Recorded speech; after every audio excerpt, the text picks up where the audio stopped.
To start, I just want to mention I never intend for my videos to be a review or a recommendation. I just want to ramble about a game I played.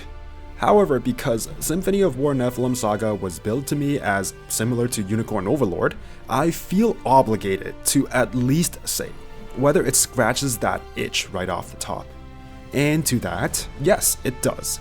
This game definitely scratches that ogre battle style squad building SRPG itch. Both the base game and the DLC were worth it in my opinion. Okay, let's take it from the top. Symphony of War Nephilim Saga is a squad-based SRPG with pixel graphics. Think of it as Fire Emblem map and movement, but each unit is actually a squad comprised of separate units in a 3x3 grid. Your combination of unit classes and setup versus the opponents determines your combat prowess. Overall, I thought some aspects of the game were really good, and some were quite questionable. But ultimately, the sum of all the good and bad was much greater than its individual parts. I played the game on normal, or captain, difficulty, and the playthrough took around 40 hours, including the DLC. In order to ramble about this game somewhat coherently, I'm going to divide the gameplay into the Fire Emblem parts, so the map movement, the objectives, etc., and the ogre battle part, the squad building aspect. I'll also talk about the story and various thoughts on UX and UI, and don't worry, I'll be sure to add a disclaimer before I get into any story or plot heavy sections. This game definitely has a learning curve. To be fair, I accidentally fat-fingered the toggle that turns off in-game tutorials very early on, which didn't help. Regardless, I had to spend a lot of time in the in-game tutorial to understand the nuances of how things worked. I can't pinpoint exactly what took me a while to wrap my head around. It was like the sum of my confusion was greater than the actual complexity of its parts. All the mechanics felt pretty front-loaded. Affinity, changing classes, movement types, traits, charges, ambushes, healing, leadership, tech trees, everything. My experience is that at some point, I was able to wrap my head around class changes, and class changes only. And then from there, a lot of the other mechanics kind of fell into place as a necessity. To get my frontliner promoted to a tankier frontliner, I need to meet a stat check. Affinities affect your base stats and stat gains, so it's easier to meet the stat check if your unit innately has the correct affinity. If not, use an item to change it. Now, I can't slot my new frontliner into my squad. I find out that I don't have enough capacity. This is because my squad leader doesn't have enough leadership stat, which impacts capacity. So now I have to look into how to improve leadership, which means forcing surrenders and capturing objectives. I can work around this through artifacts, which is an equipable item at a squad level, to increase squad capacity.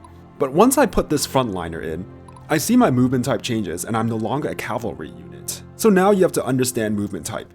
And then this chain goes on and on and on. I don't know if I could call it the beauty of this game, maybe a characteristic. But the characteristic of this game is once things start falling into place, the game really picks up. So the actual gameplay part now, and specifically the Fire Emblem part, they are fine. The first thing I want to point out is the maps are huge. I don't really have a preference on map sizes in my SRPG, but variety is the spice of life, and I just came from Final Fantasy Tactics' tiny maps, so it's a contrast for sure. The scale of the battlefield encompasses an entire region, where each landmark is like an entire settlement or village. Whereas most other SRPGs have settings at a much smaller scale. This lends itself well to the next point though. Most SRPGs have side objectives to stop you from beelining to the end. This game does it by having you capture objectives on a map such as a mine, stables, an entire town, a church, a fort, and so on, each with its own perks to incentivize you to go out of your way. Good immersion with the scale of the map, truly. It really does feel like you're battling across an entire region rather than just a small, confined area. Despite that, I think the Fire Emblem aspects of it was mostly fun but ultimately unremarkable. This is because I've probably played quite a few SRPGs now, so I've seen a lot of variations on your standard route, capture, defend objective sets. With that said, there are quite a handful of very memorable maps, mostly in the guidance and the DLC, so I'm not saying it's all bad or generic. And even if it's generic, it's the next part that turns the generic into something really special. The squad building part is what pulled me in initially and kept me in the game. Anyone who has played Ogre Battle or Unicorn Overlord will know that any squad you build will have a counter, well, most of the time anyways. So even if the map objective was simple, the enemy squad might be designed to trip you up. A really simple example is a tanky unit holding a choke. It's unlikely you can OHKO that unit, so you need to chip it at range or hit and run with a cav unit with canter. Now, this unit is specifically geared with arrow resistance and anti-cav units, so suddenly it's quite risky to send in your cav to hit and run. You can try to send in a DPS to deal as much damage as possible on the player phase and hope you can finish it off in the enemy phase counter, but then now your DPS is overextended on the enemy phase as well. This was a long and convoluted way of saying despite the maps being nothing remarkable by themselves, the squad aspect really gives it that oomph and the layer of strategy that I really love. As for the actual squad building aspect, it's pretty fun. I would say it's a bit hard to compare it with Unicorn Overlord. UO is about managing your squad's action, the order, and the target selection. Symphony of War has mostly predetermined action order and target selection, and you're really building a squad to excel within those confines. It's a bit like comparing apples and oranges, so while there are a lot of similarities, they're not exactly the same thing. There is an entire rabbit hole you can go down to maximize your damage by understanding the predetermined turn orders and target selection and everything. I poked my head into it a little bit, but I decided not to worry about min-maxing on my first playthrough anyways. There's a lot of depth to it, and there are also a lot of classes that kinda do the same thing at a macro level, but they have micro differences. So far in a blind normal difficulty playthrough, these differences don't really feel that impactful. On to some of my complaints now. One thing that I do want to complain about is the UX and UI. This is an indie studio with a tiny team, so I don't really hold it against them or to a AAA standard, and all these nitpicks and complaints are 100% overlooked on the basis that this game is fun and that's all that matters to me.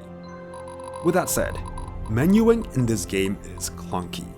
Without going into really nitpicky specifics, squad operations responsiveness is a little bit whack. There are a lot of things that don't give adequate visual feedback on what you're about to do, and it's so easy to back out of way too many menus. Information such as artifacts in your inventory is hard to read, and it's not easy to pull up tooltips on things in general. This is compounded by how loose the controls felt. I mean, as in, it feels like you're slipping and sliding when you're menuing. In UX, UI, and front end, these are sometimes referred to as inconsistent responsiveness or low interaction fidelity. I started the game with a controller, but what I had a lot of issues with is that the joystick was extremely sensitive at the diagonals. It feels like maybe the dead zones were a little bit too small, so if I don't push down on the control stick precisely in a straight line, I would input a left or a right. This made menuing in squad ops kind of annoying since one accidental left or right input means you're looking at a completely different unit or a whole different squad. This was also the reason why I accidentally turned off in-game tutorials, because I probably accidentally input a right when I was changing options in the menu. If I wanted to enable using a mouse, it needed to be toggled from the menu, which was certainly a curious choice. Secondly, there are no information or guides on keybinds for keyboards, so I had to Google it. After going through the game a bit more, I realized the only keys I really needed to press on the keyboard were the tilde, or fast forward, and escape if I wanted to skip cutscenes. Maybe the F key too if I wanted to check ranges and tiles. If it's just 3 keys on the keyboard, I have enough buttons on my mouse to completely eliminate using my left hand so I can do anything else like, I don't know, pet my dog. But I can't, so the bulk of my gameplay experience is using mouse with one hand and my left hand keeping the tilde key pressed down. Not a deal breaker by any means, but I was so close to being able to game and pet my dog at the same time, you know? So now about the story. If you don't want spoilers, or if you don't want someone with low media literacy or failing grade reading comprehension to talk about it, then please skip ahead. The story isn't great, but it's passable. We also live in a universe where Fire Emblem Fates was allowed to ship, so the bar is already at rock bottom. Like so many other SRPGs, this game starts off with a high fantasy political thriller type of thing, But then it quickly goes into that young adult special snowflake chosen one of destiny kills god type of genre. That by itself is okay, because I read a lot of shonen slop and my bar is right there at rock bottom with the Fates bar, except mine's still showing signs of digging. At a high level, the story is coherent and functional, and honestly not that bad. I think it's just the micro execution that is a bit clunky and the tone is a bit inconsistent. For example, when Lindley ascends into God Reincarnate, that felt extremely abrupt and jarring. Up until that point, the story conflict was a very street level thing, but all of a sudden it became like Avengers level problems with magic and gods and shit. The story made it very clear that this change was going to happen at some point, but I can't emphasize enough how abrupt that transition actually was. Fortunately, after that real abrupt tonal genre shift though, it remains pretty consistent for the rest of the way. I will give it a passing grade, but it would have scored a little higher if I didn't get genre whiplash partway through. I think the plot presentation didn't help either. Most of the story was described through text in a world map, in past tense as well. It always sounds like, oh by the way, this happened, rather than, oh shit, this is happening right now. It's like reading a Wikipedia synopsis rather than a novel. Taking a step back though for some self-awareness, this is proof that I don't actually know what the heck I want. I've played through other games where there's a lot of yapping and I'm like, okay, get on with it. So now here's a game that's like, yeah, here's a two-liner, here's the mixed map. And I'm nitpicking at how the presentation makes the story pacing awkward. Okay, since we're still doing story spoilers, I'm gonna get this out of the way. It is technically part of the trailer, so not really, but whatever. Okay, I take issue with Diana's promotion. I want to think this is satirical, but I don't know, man. Nothing about this game seems like satire or parody. The game isn't fan servicey or horny either, except for Beatrix, who's your stereotypical scantily clad sorceress. This legit might be pandering to a specific crowd or the developer's thinly veiled fetish. Titan Diana has everything. She's got massive titties with jiggle physics, thick ass thighs, weirdly T-Rex arms, stomps on people. And I don't know, base Diana is your Brienne of Tarth type, like hot but not explicitly sexualized, so Titan Diana being all of that was something that really departed from where I thought the character would be going. When I saw the promotion, I immediately knew this was decidedly not my thing, and I was willing to demote Diana, even if it meant deliberately kneecapping my tankiest unit. It looks like I'm not the only one who had a dramatic reception to Titan Diana.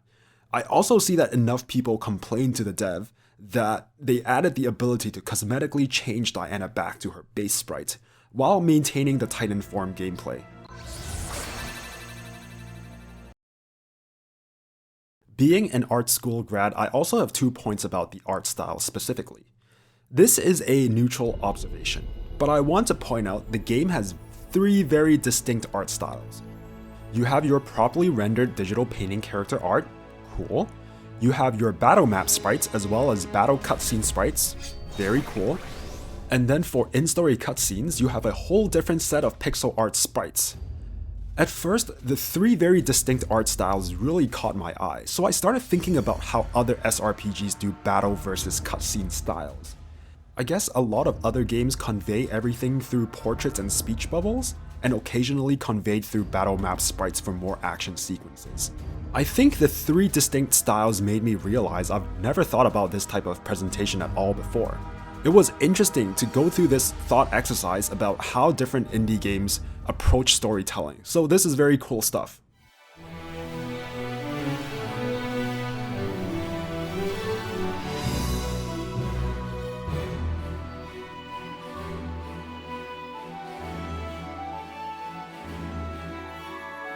I have a rule where if I get 1 hour per $1 to $2 spent on a game, I'll consider it worth it. By that metric, this game was really worth it, since I basically got 2 hours per $1 spent for approximately 40 hours for my first playthrough. This, in the end, is a very silly quantitative measurement of worth, because total hours spent does not necessarily correlate to my qualitative enjoyment. In other words, what I mean is I've played some pretty mid 40-hour games, but Symphony of War is not one of them. This game is not without some glaring issues, but the gameplay was simply so engaging and fun that the issues almost don't matter.